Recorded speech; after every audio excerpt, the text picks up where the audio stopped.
form.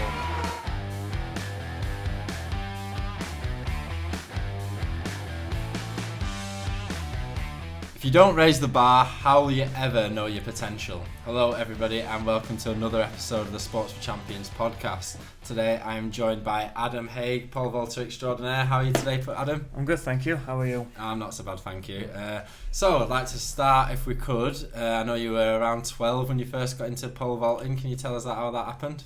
Yeah, so very simple really. I was a very sporty kid when I was really young. I did a multiple number of sports, so did football, cricket, swimming, even athletics, and then I stopped that to focus on swimming more, and then I got to about 11, 12 and I thought I want to give athletics a go again, and then so my mum took me down to the track, and then we saw the pole vaults going, and with my current coach there, and I thought I want to have a go at that. So they introduced me, and then that's just it really. I started going back every week, every session, and then here we are 12 years later, still going. Do you remember your first sort of pole vault, and can you tell us a little bit about how that went? Yeah, chaotic is how I describe the first time I tried it. Not everybody knows what they're doing when they first do it, so it's just getting the basics right and making sure you get on the bed safe. And then once you do that, you can get used to different poles, hopefully bend them, and then that's where you really start making the good heights. I do remember my first bar in competition I cleared was 1m90. So for reference, my PB is 565 now, so quite a big difference from when I first started. So you're around 12 then. I mean, that's still jumping just about over me, height-wise, which is obviously still not a bad effort. What's the biggest difference between the poles that you're using at 12 and then the ones you'd be using now? They're a lot longer and a lot stiffer. That is like the really basics of it. So it depends how much weight they can take. So when you're younger, the weight they can take is about 70 pounds, and then they're about 11, 12 foot long. Whereas like where I am at now, I use 5 meter long poles, which is 16 foot 5, and they can take 200 pound in weight. There's longer poles up to 5 meters 10, 5 meters 20, 17 feet, and then 210, 215 pounds. So there's a lot of difference, but it's a big difference from where I'm at now, because sometimes we see the training poles what we have, and I think I used these at one point. It's pretty weird seeing that. Can I imagine. And you were picked up fairly quickly then from 12, and I think you were in school games and things like that. Can you tell us a little bit about your sort of come up during school ages? Yeah, I had a pretty good going when I was at school. I had English schools and I had the UK school games. I actually won my very first English schools, which was quite unexpected at the time, but that was when we kind of thought, this could be something. This is something that I could really focus at, because at the time I was still doing football and cricket, so that was when the decision was made that, I really want to focus on this. I really enjoy it. And then the year after, I won the English schools again, came second at the UK school games, and then I was national champion for five times at junior level. So I had a really good career when I was a youth age for sure.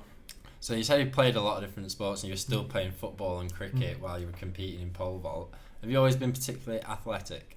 Yes, sport was something I always really loved, and watching on TV and things like that, and then just participating in it. So PE in school, I was a big fan of it, and I really enjoyed the lessons and things that we did. So, and I would always love to do different things. If we were doing football and cricket, we had all rounders, love a game of rounders, things like that. So I'm glad I got to do a sport that was like, not so general and that's different. So I'm really glad I stuck with it. Yeah, it is quite a different sport. What would you say would be the main sort of key attributes that you'd look for in a person who might be a good pole vaulter? Just somebody with that's a lot of patience and a lot of commitment. You can't really say, oh, he's a bit small, he's not going to make it, because that's just not true. You can still make it, no matter what height you are. I mean, it does help. I'm quite tall, I've got long limbs, that does help quite a bit, but it doesn't, it's not to one particular person or their attributes. It's if you've got the commitment, the time to do it, and if you do that, will be successful in it for sure. Like if you just put the work in. It's strange that you say it's an advantage to be tall, because I feel like my ankles have been knocking the bar over on my way over or something like that. Is that not an issue? No, just because of like how you go over the bar, you go over it in like a twist, so your ankles are like the first thing to avoid it. So it's mainly your upper body that's really in the way, that what you really hit the bar with mainly. So your ankles will be fine. No, fair enough. And then what would be the shortest sort of competing pole vaulter that you've seen? There's a few that are like 5'7", 5'8", so Right, wow. so not the tallest, but still really good pole vaulters. And what would you say was your steepest learning curve as you were kind of coming up through the ranks, and maybe when you were starting to progress into international tournaments and things like that? It was really just learning how to compete with other people from international level for sure, because in the UK youth rankings there was only like me and really one other guy. That was it really. And then when we got to international, we really had to learn, to compete with the other big boys, So just getting that experience from those big competitions, because I remember my first youth championships, the World Youth Championships, I was just so nervous, just an absolute wreck. Like I was only 15, so Yeah, fair enough. but it was still really good. I did really well, but it was a big learning curve on how to cope with nerves, how to do it, and it actually did become, it got really good for me, because I did competitions a few years after in big competitions, and I just thought, I can do this. I've done it before, I can do it now. So it just gave me that confidence, to compete at higher levels. Yeah, I see. Are you somebody who finds that they score some of the better scores in competition, or are you trying to replicate what you do quite often in training? It's a bit of both. I've had like quite a few moments where I've done it where it's mattered, which has been really good. But yeah, that's all we try and do, just replicate the best jumps in training. So we do one jump that's really good, we think, right, do it again. It's the same we have in our club. Is like, that one's good, now do it 10,000 more times. That's about it. Yeah, it's all about muscle memory on the day, I think. Definitely. Do you remember your sort of first major international tournament? I know that you kind of you went through a lot of the youth games and things like that, but do you remember that first sort of major international tournament and how you felt about it? Yeah, the first one was like a national one, so it was like an England one. So it was England versus Ireland, Scotland, Wales, and like that, and it was in Kent actually. And I remember that was when I really started to feel nervous for my being something bigger than what I was competing at the time. So it was a really big curve to try and like get past that and like think, okay, there's more things out there as well, so we need to try and get better at like being nervous, because I remember they really got the best of me that competition. So right. But it's things like that are like the biggest learn, because even if you don't do particularly well, the experience you take away from that is next level. You can't get that anywhere else. So it's just competitions like that, especially that are in the UK first, they're really good for like, building that mentality of getting used to big competitions. I think it's so important to build up to your big tournaments, because people watch people maybe in the Olympics and they don't realise the sort of juniors and then the nationals and all the different competitions that's kind of built them up to that. If I could take you forward a little bit to when you were around 19, I know that you had quite a severe injury. Can you tell us a little bit about that? Yeah, I had a stress fracture in my lower back, so that put me out for about 6 to 7 months.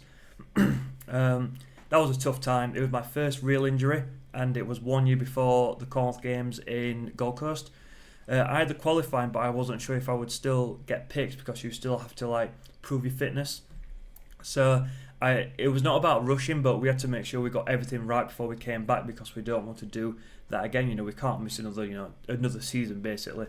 So it wasn't real pressure. It was just more like a lot of like learning the basics again. So the physios taught me a lot of things what I use in my training now. So the things I learned then are very good now for what I need to do. What kind of tips and tricks did they give you in terms of recovery and that kind of thing? Very basic one is just stretching a lot after training, etc. Because I didn't really do much of that. My flexibility still not great now, but it's better than what it was. So just doing things like that, recovering well, getting good sleep. I think the basics like that really do help. So I'm glad I learned the small things like that do make the big difference. So you did actually get out there to the Gold Coast in the end, and I think you had a really good tournament. You might not agree, but I thought it was quite an incredible run considering all you were up against. Can you tell us a bit about that? Yeah, I do sometimes forget the journey I had to get there. The end result was 4th place, so it wasn't the one I wanted, and I was very gutted at the end of it. But yeah, upon the reflection, it was like the journey I had to get there was unbelievable, and the fact I even got on that plane, got to the stadium in one piece. It's not a miracle, but it was something very special. Yeah, it's no mean feat, definitely. And you do seem to have a little bit of a history in terms of difficult run-ups to tournaments. I know that Obviously, the summer games just gone, the Commonwealth Games in Birmingham, obviously at home games as well, and you had an even more successful run out there. Can you tell us a bit about how that went? Yeah, I mean, I was lucky enough to get the silver medal. Definitely made up for Gold Coast, but the run up to that was very difficult. We had a very difficult year last year, post-COVID and things like that, and then this year in January actually got COVID for the first time, so that took a while to recover. We didn't have a qualifying standard until March, April time. Wow. So to actually get back from that, get the standard, then make the team to then get the silver, which is like something we never thought was possible. Even at the start of the year, it was like, let's try and make the team, get the second senior England vest, and then work from there. So the fact we exceeded our own expectations were just next level for us, for sure. Yeah, you can't ask much more than that, sorry. Definitely not. And then obviously you are looking forward now presumably towards Paris. Yes, definitely, yeah. Now we know we're back at a good level, we're jumping quite well. It's definitely a 2-year plan now to make that Olympic team. There's World Championships next year in Budapest, but we'd love to make that team, but the overall goal for us is to just show improvement on this year so that we know the steps we need to do and improvements we need ready for the year after for 2024. That's really the big one, without taking our eyes off next year, because obviously it's still a big year, but there's other things that we do need to prioritise and get things right first before that happens. Yeah, I think that's probably the right mindset to have, just one step at a time. I know that another big sort of disruption in your training, and especially in the run up to these major competitions, is a funding situation. Yeah. Can you tell us a little bit about your current situation and maybe how Sports for Champions can help? Yeah, so for the past 2 years I've worked for Hermes, what it's called now, working 6 days a week. In November, December it's working 7 days a week. Wow. So I've been doing that throughout, so it's been very difficult to maintain that training work competition balance really. There are times where I've had to turn down competitions because I can't get the time off work. So I think Sports for Champions will be really beneficial. Plus, it's something I actually really love to do, because I have coached kids back in Sheffield before. So really, getting kids involved in sport is one of the most important fundamentals I think they should do. So I think Sports for Champions should be really, really good for that. And for me to do that as well, it'll be really good for me, and I will really enjoy it. And then obviously, of course, the flexibility of that, hoping to get more competitions in and hopefully improve more. So it's all positive for sure. Brilliant. Now hopefully we can give you that good solid run up, and then we can maybe we'll fly out to Paris and see Pittsburgh the goal there. You never know. True. In terms of your childhood, did you have a sporting hero, somebody you looked up to in particular growing up? When I started vaulting, before it was like not really, and I watched a lot of sport, but there was not many people that I looked up to at that point. But when I first started jumping, there's a French pole vaulter who's still jumping actually, Renaud Lavillenie. He's Olympic champion, former world record holder. So he was one of the first people I saw on TV doing it, really well. So, and I actually got to the point where I competed with him. So that was one of the most realistic things for me, to come true. Competing with a hero, that was one of the best things I think that I'll ever remember. Just seeing his name on the start list, I was like, wow. So yeah, he's definitely my sporting hero, and it was always an honour to compete with him. That's amazing, and it must have been obviously an incredible experience to be able to meet your idols. Did you have a chance to get a chat with him, or did you have any sort of rest time with him at all? Yeah. So before and after the competition, we talked a bit, things like that. It's just something really, really special to do. And I've had other instances with that. So I've competed with people that I've seen on the TV, and I wasn't as open like that with Renaud because I didn't want to come across as that guy, as the fan, as oh my god, I wasn't really like that. I tried to play it cool, hi, how are you doing, things like that. But other people who I've watched, I remember there was a Czech vaulter who I competed against, and I just blurted out, I was like, I've watched you for years on telly, it's so good to compete with you. He was really, really good about it. So it's just little moments like that what I'll always, remember, just being lucky enough to get to that level to compete with people that I've seen on TV, thinking that's amazing, hopefully I can get to that. Don't get me wrong, I haven't got to some people's level yet, but the fact I was in the same competition as them is a really good, confidence booster for me for sure. I reckon there will have been a few young people watching the vaulting at the Commonwealth Games in Birmingham who will be looking forward to maybe meeting you in the same capacity one day, I reckon. Yeah, you never know, hopefully, yeah. It'd be pretty cool. That's amazing. So how often are you training at the moment? Obviously, it's clashing with work and stuff like that. How often are you doing it per week? So work and train are the same. Work 6 days a week, train 6 days a week. That's where we're at the moment, so it's tough. But training wise, it's got to be done, you know. So yeah, that's where we're at the moment. What kind of how does your training break down? Like how often are you vaulting? How often are you in the gym? That kind of thing. So at the moment, it's 3 gym sessions, 2 running sessions, and 2 vault sessions. It does change. Like that's why I had trouble then. It does change. It does vary. So. That's where we're at the moment. It's a lot of long running at the moment, you know, to get the fitness and endurance in, and then in a few weeks we'll dial it down to some shorter runs, you know, get ready for the season and make it more realistic to actually, you know, the jumping. But it's quite difficult at the moment, you know. It's October's just endurance training, heavy weights, things like that, getting the technical things right. So, but we're in a good place, and I'm enjoying training. I really am. I'm enjoying it a lot more than I did last year, which is a really good sign for me right now. That's awesome. And in terms of your training, say for example if you're doing weight work, what kind of parts of the body are you focusing on? Like where's under the most strain while you're vaulting?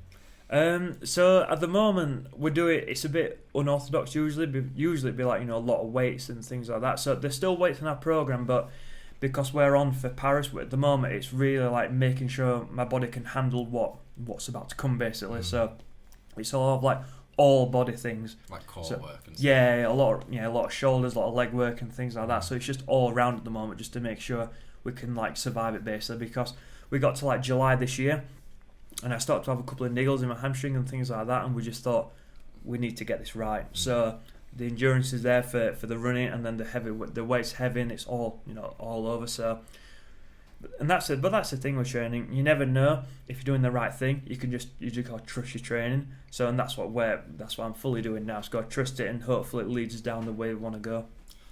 If you had a chance to meet sort of 12-year-old you, what would you tell them to do differently in terms of the training, maybe attitude? What would you say?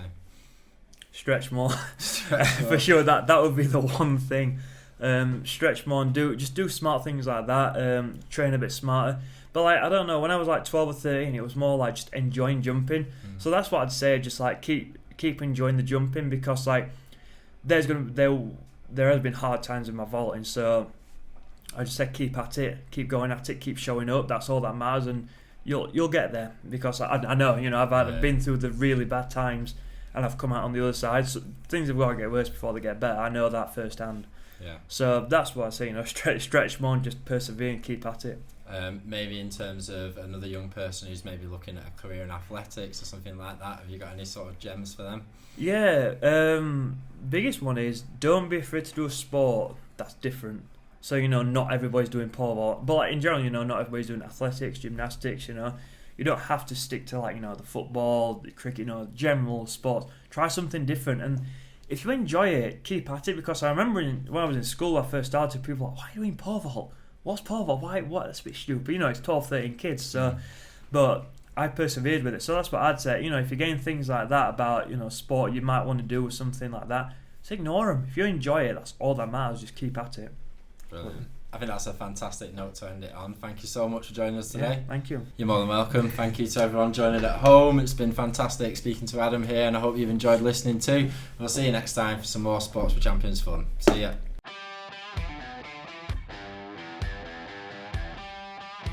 Hi guys, hope you enjoyed the podcast. If you did, be sure to leave us a like and a subscribe, and check out all our other videos for some more great interviews and content. Bye.